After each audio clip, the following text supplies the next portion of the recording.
Well, good afternoon. Here we are for another Answers News program. I have a special guest with me today. Georgia decided to go away to a conference, and Bodhi decided to take a few days vacation and left me to it.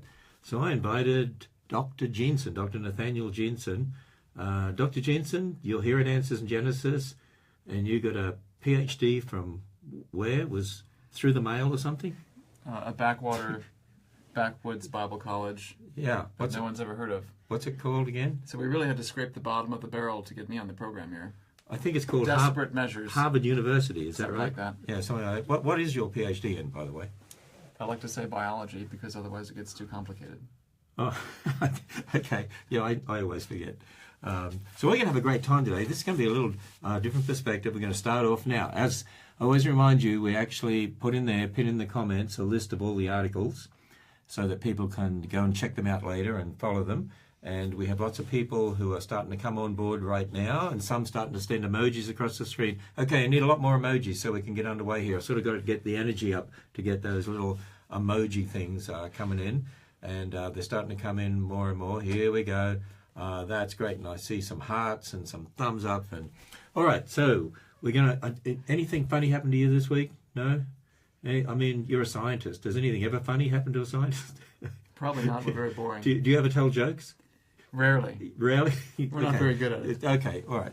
So we're going to try and make a boring scientist sound really good today. Is that right? I was looking at the first article. I did think that was kind of funny.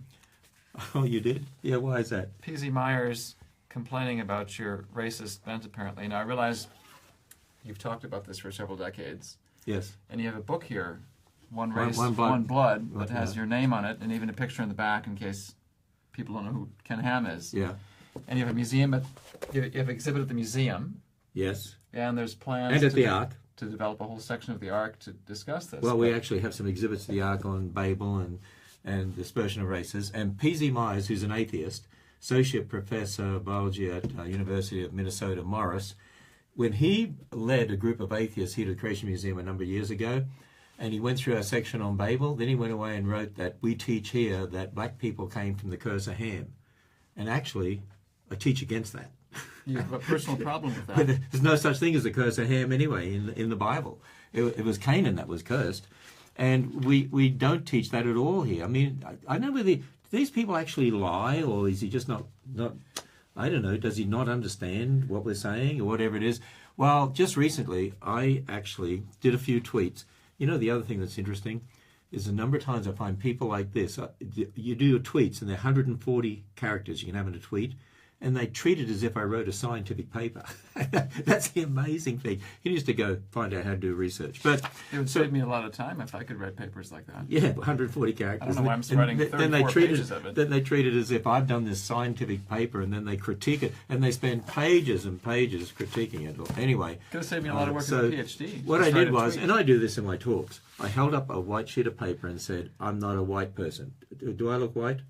And of course, I'm using communication to make a point that no one's truly white, no one's truly black. We all have a pigment called melanin. There's a few other pigments, but melanin, there's a couple of forms of melanin, but it's basically a brown pigment, and so we're all brown. Even dark-skinned people are a dark shade of brown, and I'm a light shade of brown.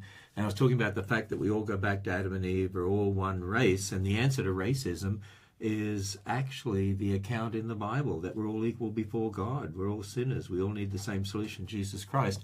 And of course, he writes this whole big blog ripping into me because I said I'm not a white person, and claiming that I'm ignoring injustices of the past, and claiming that I'm not interested in racism and so on. In fact, he makes this statement. He's telling black leaders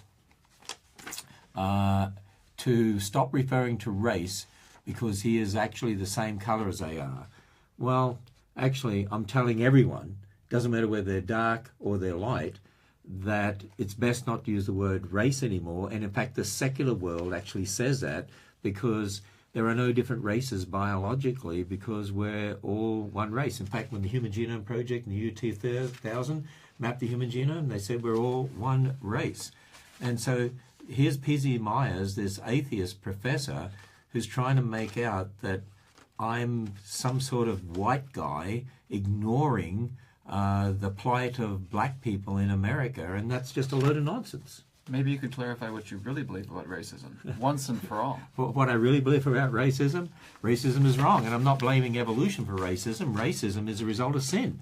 Evolution fueled a particular type of racism, and when we understand that we're all one family, we're all equal before God, there's different shades of people. I know there are different cultures, but here's the bottom line. It doesn't matter who we are. We could always look in our past history and say, look, there are injustices and so on. But you know what?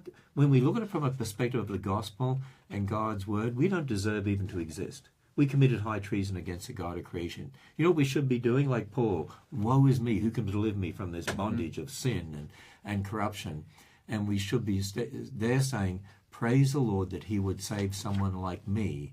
I need to go out and take the message of the gospel to everyone that I can. What a difference when you look on someone as your family member, instead of, oh, they're beneath me or something, they're a different race, or they're a supposed different color, or what. No, we're all equal before God. We're all sinners. And it's sort of the same thing as people claim, that all Christians hate people who aren't Christians. And so that's just not true. Just not true. So what do you think he's trying to do in this article?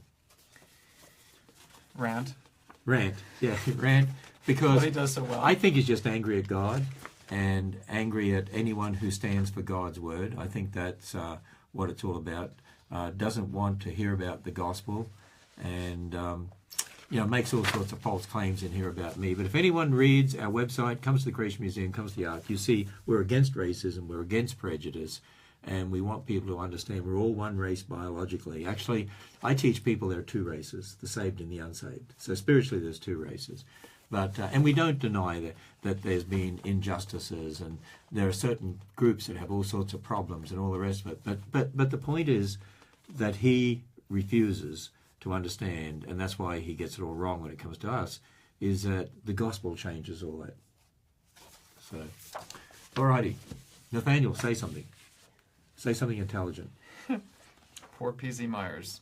Oh, okay. All right. Okay, let's go to the next one here. Doesn't want to give it up. He doesn't want to give it up, yep. Alternative facts. What are alternative... Now, you're a scientist. What are alternative facts? That probably depends on who you talk to. Which view you get. This article tries to make it out that they, of course, bring in politics and Kellyanne Conway's discussion of this and dealing with things that you can verify with photographic evidence, but then they lump in young Earth creation and say that basically young Earth creation, humans coexist with dinosaurs, that humans appeared in recent times, basically in their current form, didn't evolve from ape-like creatures. This is simply an alternative fact, an easily, demonstrably falsifiable claim. And, of course, when you accept that premise, which is the premise of the article, then the question doesn't become, what are the actual facts? Those are given, those are settled. The question is to do the psychology of those who disagree. So this is a writer who's trying to understand why people reject these obvious falsehoods. That's what they're calling our view. And so they say what we say is alternative facts. And notice that they put in the same paragraph, and that the sun revolves around the earth, which we do not teach, and the Bible doesn't teach, and that humans cause climate change. And then the whole article, one of the major issues is climate change. And of course, what we're saying is actually, in an ultimate sense, humans did cause climate change because we sinned against God. And then there's the wickedness of man at the time of the flood, and the flood caused a lot of climate change, and the ice age generated by the flood caused a lot of climate change. So we're saying some very different things to what some of these people out for political control are saying. But wouldn't we say the alternative facts are evolution and millions of years? What's interesting is this article is itself an example of fitting facts to conclusions. So they say we have a conclusion, then we fit facts to it, true or false. And in this case, this article has made a conclusion before it's even written that we do this practice, and then finds facts to fit it, where if they actually read what we wrote, instead of our tweets, perhaps, and actually dived into the books we published, the articles we've written, they would find out that they're the ones fitting facts to conclusions. They just ignore whatever we say. And not only that, they've already decided the Bible's not true, and they've already decided evolution's true. Exactly. And they're fitting facts for their evolutionary belief. Mm-hmm. And they say we have conclusions because we start with the Bible. Well, guess what? We start with someone who knows everything has always been there, who's revealed to us what has happened, and we go out and we see that it explains the facts, Yeah. and observational science actually confirms that. Yeah, they like to think we've ignored everything else out there and we fit things to it, and in trying to prove that solution, they do the same thing. So it's this round and round of circular reasoning. So that was on the NPR website. The next one comes from ABC News in Australia. Let me have a look at here. So someone said that your shirt looks like it was created by a biblical alternative fact. Is that your shirt or my shirt? I don't know, but this is a little bit black and white, so maybe I'm racist. So, yeah, you're white and I'm dark. There we are. Look at that. We're wearing racist shirts. That's what P.C. Myers would say. Yes. So, it's easier right. than reading a paper. So this is from ABC News. Recently, there was an article about a very famous tennis player in Australia. I mean, she's elderly now, but she was very famous, Margaret Court. And I remember watching her when I was young play tennis, and she was a brilliant tennis player. And she came out and spoke against Qantas. She said she's no longer going to fly in Qantas Airline, which is the Australian airline, because of its support of the gay lobby and so on. She committed the unpardonable sin. She spoke against gay marriage, exactly. And so this response to her is from a person, Robin Whittaker, who's a lecturer in biblical studies at Trinity College and a lecturer at the University of Divinity, which is in Victoria, Australia. And she came out against Margaret Court. And here's what this professor of biblical studies at the University of Divinity says: reading the Bible to determine the shape of contemporary marriage is not an easy task. What do you think? I thought it was easy, because it says God made male and female. It says he made the woman from the man from dust. You become one because you're one flesh. It says that in Genesis 2:24. And then in Matthew 19 and Mark 10, when Jesus was asked about marriage, he quotes from those same passages to make it clear that marriage is a man and a woman. I thought it was pretty easy. When she said it's not an easy task, what she goes on and does here is basically say, well, you've got to change what the Bible says because culture changes. Reading this essay is not an easy task. No, it wasn't an It's easy not task. entirely logically consistent. Well, one of the things she says is, well, Abraham fathered children with his concubines, and David and Solomon had many wives, and polygamy was common. And so it goes on to say, so therefore the Bible can't be talking about a man and a woman. But the Bible is a real book of history, and of course it records about polygamy and all these other problems that are in there. That doesn't mean God is saying marriage is not to be a man and a woman. I mean, God doesn't hide us from sin in the Bible and from all the problems. We've got rape in the Bible. We've got Herod being eaten by worms. We've got all sorts of unflattering things in the Bible that, according to this logic, apparently are condoned. And then people being sawn in two, and all sorts of things happening. And she goes on to say, if Miss Court applied the literalism with which she reads Genesis to the whole Bible, she'd find herself in hot water. Well, Genesis is written as history. You don't approach the Psalms as if they're history, right? They're poetry. And there's also parables in the Bible as well. And then it goes on here, nor does the Bible condemn what we understand to be loving, mutual LGBTQ relationships today. It doesn't? What about Romans 1? She gives away her real issue here when she says, while Margaret Court remains one of the most phenomenal sportswomen in Australian history, this does not qualify her as a spokesperson for Christianity on marriage equality. So really what Professor Whittaker here is saying is, I should be the spokesperson on marriage equality, not this celebrity. Oh, of yeah. course, when it comes to other issues, it's okay for the celebrities if they advocate anti-biblical things. Then let's put them front and center. But if it's conservative, hands off. Yeah, see, basically, none of us should be talking on the Bible if we're not qualified as this lecturer in biblical studies is, who obviously doesn't believe the Bible, and I doubt would understand what the gospel is all about. It's interesting how she goes on and says, modern Christian families can be made up of gay couples, straight couples, single people in community, childless adults, foster parents, step-parents, grandparents, biological parents, and so mixes in things that are not in the Bible, like gay couples, and mixes it in with other things, such as single people, community adults, foster parents. See, they want to put the issue of gay marriage on the same level as all of these others, but it's not. The Bible puts it on the level of sin and rebelling against God. And Whitaker's stance is really just something she accuses Court of. She says Court interprets the Bible, which is a culturally bound ideology. Well, what is that statement you just read? A cultural bound ideology that Whitaker is trying to push as the biblical view. See, what she's trying to make out, the Bible was written for people back then, but culture has changed, so we've got to change the Bible. What about the perspicuity of Scripture? Do you think she'd understand what that meant? If she did, she'd probably reject it. I'm sure, because the Bible was written, it's for all people for all time. It's going to stand for eternity. God's word's going to stand for eternity. And so even though it was written by different authors against different cultural backgrounds, God is still communicating to each one of us. And if everything is culturally bound, can anything be known for sure? Nothing can be. It just erodes basic, logical, rational thought. But this again shows you the problem in the church. And we have people like this lecturing those who then become leaders in the church. We understand the problem that we have. Yeah. Okay, let's go on to the next one here, which is from Life News. This is an interesting one. Life News, court rules parents can file wrongful death lawsuit saying they wish their child was never born. This is a really sad article, but there's been other instances of this sort of thing actually that have already happened. Wrongful birth lawsuits have happened before. And basically, here's an example where these parents who have now departed from each other, they're no longer together, but they had a child, and the child has cerebral palsy, and so the court is allowing them to file a wrongful birth lawsuit against the doctors that they should have known that it had cerebral palsy and should have told them, because if they had have known, they would have aborted the child. And in other words, if they had have known, they would have murdered their child, because that's what abortion is, murder. And so they're suing because they didn't murder the child. What would be the difference with murdering the child in the womb versus murdering the child outside the womb? None, except for some certain, thankfully, still preserved legal ramifications in our system. At least currently, there's no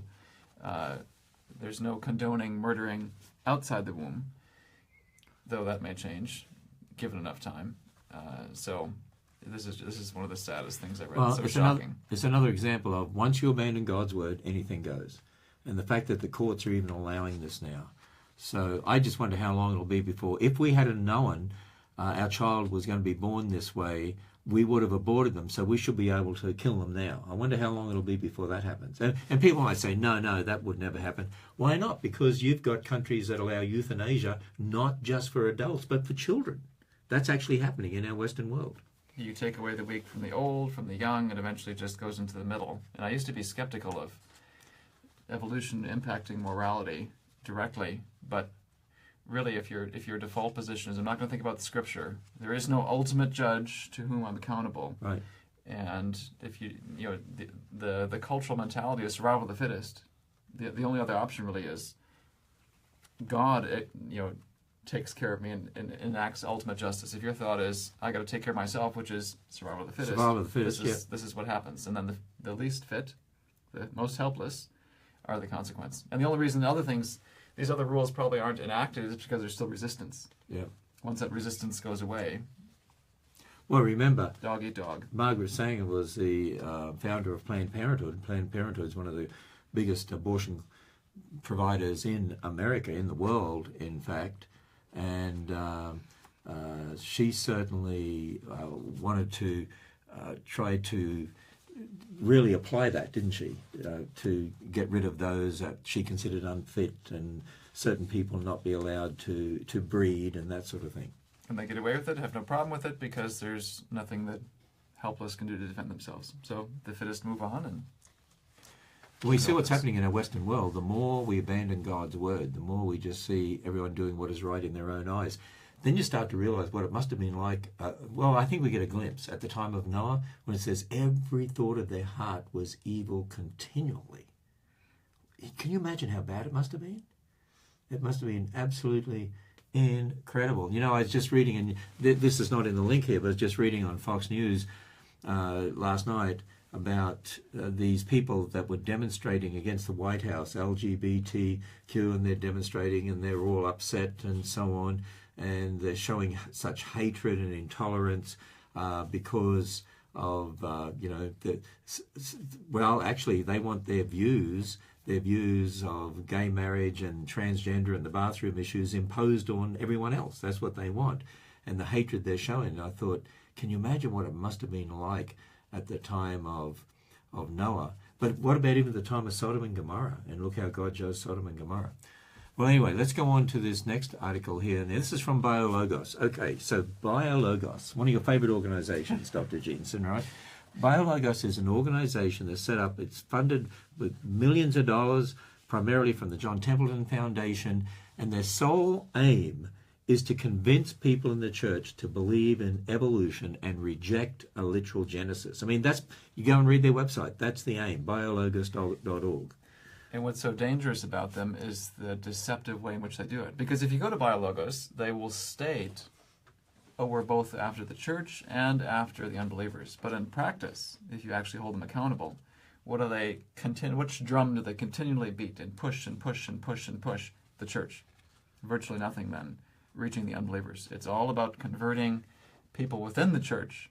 That's their aim and practice. That's where the money goes. You look at where their grant recipients are. It's not dealing with how can we come up with some new evangelistic strategies. It's how can we reinterpret the text. And we've got, there's a number of articles here from BioLogos. I think it's very important for people to understand this. This is I believe it's a real threat to the church. And they are trying to infiltrate the church. In fact, they even come up with these seminars that if you trace the money back, and we've got an article in the Answers magazine about this, it traces back to the Templeton Foundation, and they come across as if, we just want to have conversation, and they get into even some of these conservative seminaries and other places. But when you look behind it all, it's all a part of them trying to infiltrate the seminaries, the Bible colleges, and the churches to get the church not to believe in Genesis and to believe in evolution. Even the word conversation, the way they use it, is deceptive. Because a conversation implies, like we're doing right now, which is I'm talking and listening, and you're talking and listening. But when they talk, they expect us to listen. And then when we talk... They don't listen. Yeah, it's a one-way conversation. It's a monologue, not a dialogue. So there's this article here that's on the BioLogos website by N.T. Wright. Now, N.T. Wright is described as a biblical scholar. I'm not sure you'd describe him as a biblical scholar, would you, Dr. Jeanson? Former Bishop of Durham of the Church of England, current research professor of New Testament and Early Christianity at St Mary's College and the University of St Andrews, which is in Scotland. And so he got a Doctor of Divinity from Oxford University. But he wrote this article here, and really what this article is all about is trying to explain how really I would say what he's doing is he's taking like one of the parables in Scripture, the sower and the seed. There's sort of an allusion to that, and in fact the article has a picture of that on the front. And because a seed has to grow before it matures, that's why Jesus would have created that way, and you've got to believe in evolution. The term scholar, he fits in the modern sense, which today seems to me, you're a scholar if you agree with the existing paradigm, you tend to reject conservative views, you're in a position of authority, but it doesn't necessarily say anything about your actual scholarship. And in this case, you think about all the diverse things that Jesus has said and all the diverse things that Scripture says about Jesus. Coming on a white horse, coming to judge in triumph. There's all sorts of things he does, but he just picks that one parable that fits his idea. And he's not the first to come up with this. I was sitting in a panel discussion where it was me, an old earther, and an atheistic evolutionist, and who was also a theologian down in Texas. And she said, I see evolution helps expand my view of God. He's kind of like someone who plants a seed in a gardener, and it doesn't work, and he tries again. And the more you think about that, you think, it doesn't work, and he tries again? What she's doing is exactly what Romans 1 says. When you reject the evidence in creation, you invent your own God. And so she's created a God in her own image. So I do things this way, God must do things this way. When Jesus raised Lazarus, did it not work and he had to try again?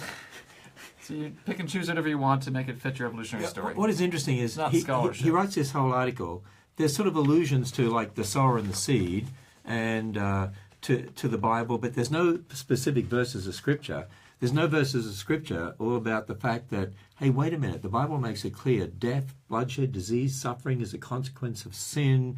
How can you believe in an evolutionary idea in regard to God? How can you add that to the Bible? But it's all about these scholars, they call themselves scholars, they've accepted evolution of millions of years, and so then they try to come up with some, what they think is new idea. That, to me, it's like can I say this? It's like a Gnostic heresy. You know, Gnosticism, where they think they've got this special knowledge. I think these people think, oh, we got this special knowledge. Look, and he comes up with all this philosophical stuff to try to explain how the seed grows and it comes out of chaos, and this is how Jesus would have created. What a load! Yep. Okay, I'm going to say this. What a load of nonsense. Can I say that?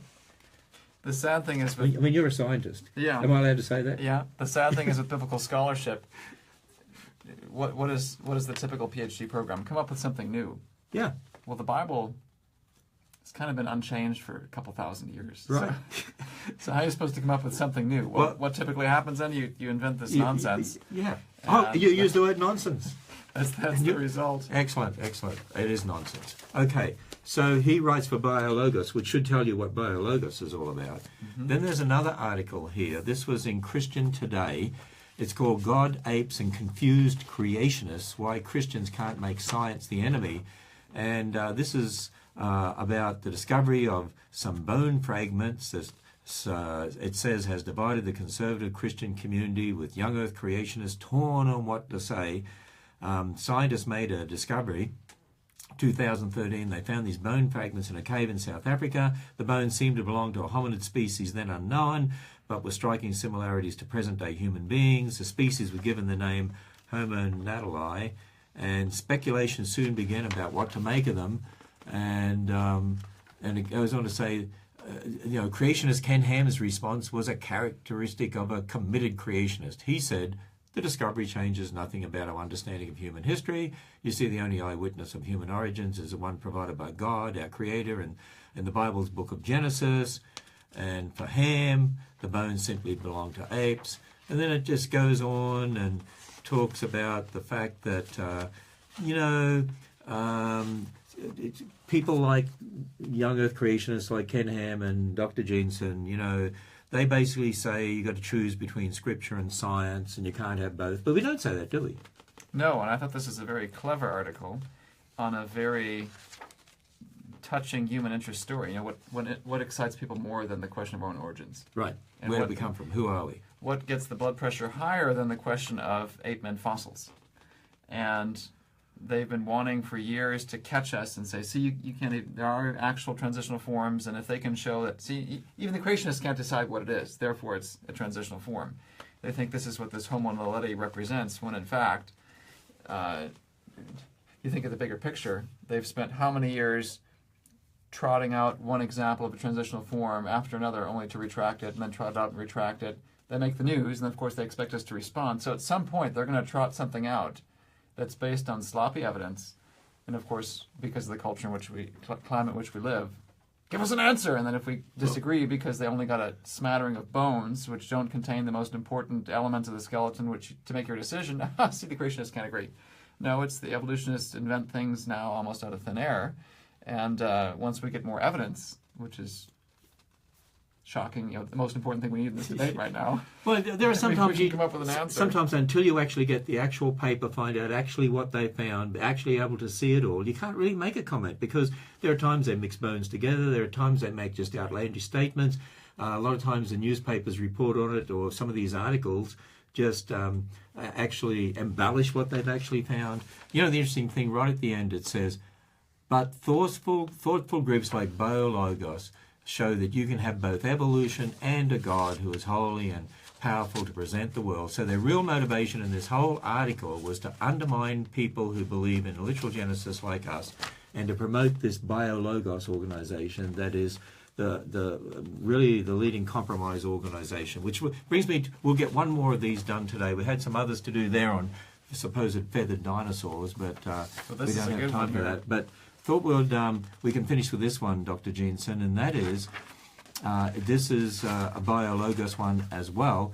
The headline says, New Gallup poll shows significant gains for BioLogos view. And so in this article on the BioLogos website, they're basically gloating that, hey, there was a new Gallup poll and it showed the number who accept literal Genesis, young earth creation has dropped. It's 38%, and it's dropped, and wow, BioLogos is having this great effect on people. But in actual fact, if you look at the error bar, it was, 4%, so it could be as high as 42. When they say it's dropped, the previous one was, 44, which using the same error range, it could be as low as 40. So it probably hasn't changed at all, ultimately. But here's the interesting thing. What does it say about the number who reject God's word in this Gallup poll? What did it show? So there's a couple points from this. There's the statistical precision that you point out. Plus or minus how many percentage points is really an actual difference from 1981 or 82. Secondly, there's the long-term statistics, which is what they're calling the BioLogos view was 38% in 1981, and it's 38% today. So it basically shows nothing has changed in the last several decades. The one thing that has changed dramatically, and this is actually one of the commenters in the BioLogos points this out, they said, I'm wondering how any Christian could be excited by these poll numbers, because the one thing that does change, the number that doubles, is the number of people holding to the atheistic view. And you know what? We've done research on the numbers that are leaving the church, and because generations of kids have been handed over to the public education system, and because so many of our pastors and seminary professors, Bible college professors, believe the BioLogos view, that it's having a dramatic effect on the younger generation, and more of the younger generation are leaving church, and they're not concerned about that. So BioLogos says there's some exciting developments in the faith and science conversation, but long term, the only real development is the increase in the atheistic view. And one especially insightful commenter said, unless one thinks that young and old earth are worse than atheism, this doesn't seem to be good news. No, in other words, they're gloating over the fact that it could be, and statistically you can't say that, but it could be that there's a slight lowering percentage of those who believe in a young earth view, but again, statistically, that's all debatable. But they're not concerned at all about the fact that the number who have rejected God have doubled. So and that's what we're concerned about. It shows where their priorities lie. They say we invite the world and the church to see the harmony between faith and science, when in fact, what they really want to do is convert the church to the theistic evolutionary view. It does seem to imply that they think atheism is preferred to the young earth view. And in other news, that a certain researcher at Answers in Genesis called Nathaniel T. Jeanson wrote last Thursday, I document their rather ungracious attitude towards us, calling us liars. So it's not just that they think we have religious bias against quote-unquote science. They think we're actual liars, that we're lying about the scientific data. So it's no wonder they think this is exciting, that there's less young earthers. They think we're liars. It's exciting because their real purpose is not converting the atheists, it's converting the church. And that's what they're on about. They're really on about. They want to convert the church to believe in evolution. They're not concerned about the atheists and converting them to Christ, which is what we're concerned about at ARG. Well, we're concerned about the church and getting the church to believe God's word, and we're concerned about reaching everyone with the message of the gospel. And I think you can see their real heart in this, and it's not an evangelistic heart as we have. And in fact, just to finish off with here, one little bit of interesting news. They claim that BioLogos is having a tremendous impact on the church because their website gets 2.5 million hits per year. 2.5 million hits per year. 1 minute hit. We calculate that for every person it's like an average of 2.5 hits or something. So that'd only be about 1 million users a year. Actually, on the Answers in Genesis websites, we get about 25 million users a year, which means over 50 million hits a year. Answers in Genesis have an incredible impact out there. And BioLogos, for all their millions of dollars, God is not blessing them because they undermine the authority of the Word of God. And they're actually attacking the church. That's what they're actually doing. And the danger is they're getting into now some leading seminaries. So from the top down, they're trying to shift Christianity left. And so I would challenge everybody, you need to look at the seminaries, Bible colleges, Christian colleges you might be associated with, and you'll see like headings like science for seminaries and so on. It traced back very carefully where they're getting their funding from.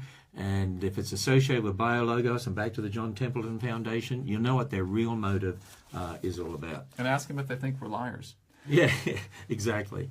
And when was your article published? It was on... the 8th, last Thursday. The 8th, last Thursday on our website, so people can go back and read that. Well, I didn't get a chance to read all the comments, so we'll go back and read a lot of the comments. here after we finished, but I noticed that there were some people getting on there and trolling, and that caused a bit of a problem. So it was, and some of the negative comments that some of the people are on here trolling. There's nothing we can do about that, but others were challenging them. But anyway, we didn't get on to some of the other things that we have here that I'll get on to on Thursday. We have a number of different items here to do on Thursday.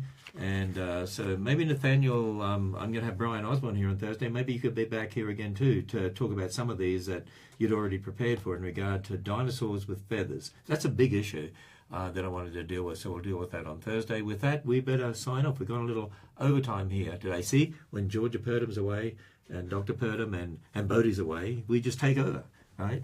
And, we go on for millions of years. We go on for millions of years, exactly. Okay, so do you want to, let me see all those emojis. I like to see a fireworks display at the end here. That's what I ask people for, big fireworks display. Here we go. We see all those emojis coming across there. We've created some of our own fireworks talking about BioLogos.